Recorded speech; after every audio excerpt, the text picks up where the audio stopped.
পোলাও খেতে আমরা সবাই পছন্দ করি কম বেশি। আর আজকে আমি তৈরি করে দেখাবো আপনাদের জন্য আমার স্টাইলে খুব সহজে মজাদার ঝরঝরে পোলাও রেসিপি। চলুন তাহলে দেখে নেওয়া যাক।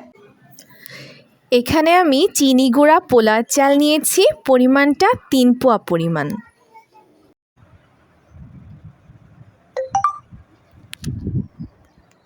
পোলায় চালটা এখন আমি খুব ভালোভাবে ধুয়ে নেব।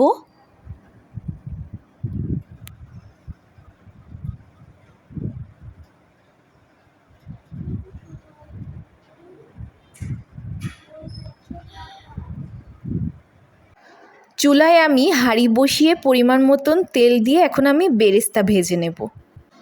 এখন আমি পানিটা ফুটিয়ে নেব। 3 পোয়া চালে আমি নিয়েছি 6 পোয়া পানি।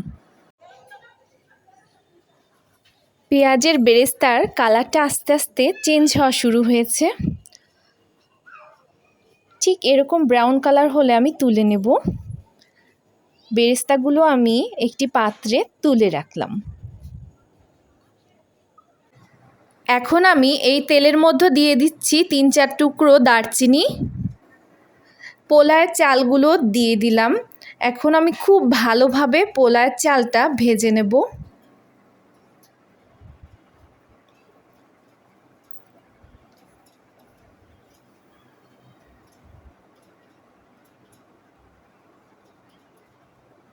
এক চা চামচ চিনি আর লবণ নিলাম। চালটা ভাজার এই পর্যায়ে আমি চিনি আর লবণটা এর মধ্যে মিশিয়ে ভালোভাবে নাড়াচাড়া দেব। আর চিনি আর লবণের পরিমাণটা কম বেশি হলে আবারও আমি দিব। চালটা ভেজে নিয়ে এখন আমি ফুটানো পানিটা ঢেলে দিচ্ছি।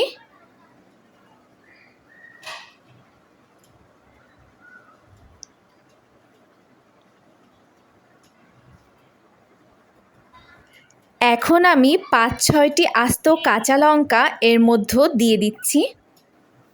খুব ভালোভাবে আমি মিশিয়ে নিচ্ছি। চুলার আঁচটা লো ফ্লেমে রেখে এখন আমি ঢাকনাটা দিয়ে দেব।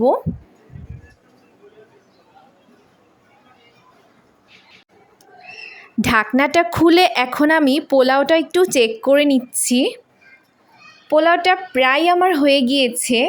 এখন আমি 1 টেবিল চামচ পরিমাণ ঘি দিয়ে আবারও কিছুক্ষণের জন্য ঢাকনা দিয়ে ঢেকে দিচ্ছি। এটা রান্না করতে খুব বেশি সময় লাগবে না। আমার পোলাওটা একদম রেডি হয়ে গিয়েছে, খুবই ঝরঝরে হয়েছে। আপনারা অবশ্যই এটাকে আধা ঘন্টা থেকে 1 ঘন্টা দমে রেখে সার্ভ করবেন। এখন আমি একটি সার্ভিং ডিশে পোলাওটা ঢেলে নিচ্ছি। ভেজে রাখা বেরেস্তা এর উপর ছড়িয়ে নেব। আর আপনাদের যদি থাকে হাতের কাছে কিশমিশ, কাজু বাদাম, অবশ্যই আপনারা এই পোলাওটাতে ব্যবহার করবেন, তাহলে খেতে আরও বেশি সুস্বাদু হবে। আমার হাতের কাছে না থাকায় আমি দিতে পারলাম না। আর আজকে আমি শেয়ার করব এই পোলাওটার সাথে আজকে লাঞ্চে এটা খাসির মাংসের ঝাল ঝাল ভুনা, আর তার সাথে আমার ঝরঝরে মজাদার পোলাও তো আছেই। আর এটা ইলিশ মাছের দো পেঁয়াজা, আর তার সাথে মজাদার চিকেন ফ্রাই। এই ছিল আজকে আমার দুপুরের মেনু। দারুণ।